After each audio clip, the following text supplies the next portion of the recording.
ফিলিস্তিনকে এবার স্বীকৃতি দিতে পারে রাশিয়া, এমন ভাবনার কথাই জানিয়েছেন রুশ প্রেসিডেন্টের কার্যালয় ক্রেমলিনের মুখপাত্র দিমিত্রি পেসকভ। শুক্রবার তিনি জানান, ফিলিস্তিন রাষ্ট্র প্রতিষ্ঠার মাধ্যমে ইসরায়েল সহ মধ্যপ্রাচ্য সংকটের সমাধান সম্ভব। রুশ সংবাদ মাধ্যম আরটির প্রতিবেদন থেকে এ তথ্য জানা গেছে। পেসকভ সাংবাদিকদের বলেন, রাশিয়া সবসময় ফিলিস্তিন সমস্যার সমাধানের ভিত্তি হিসেবে দ্বিরাষ্ট্রীয় সমাধানের পক্ষে ছিল।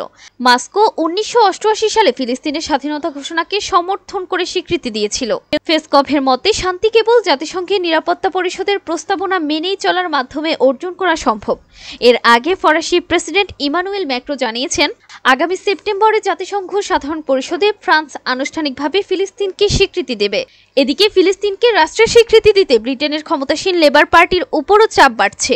এর মধ্যে এই দাবি জানিয়ে প্রধানমন্ত্রী কিয়ার স্টারমারের কাছে চিঠি লিখেছেন দেশটির 9টি রাজনৈতিক দলের 220 জন এমপি, যা পার্লামেন্টের মোট এমপির 1/3-এরও বেশি। এসব এমপির বেশিরভাগই লেবার পার্টির সদস্য।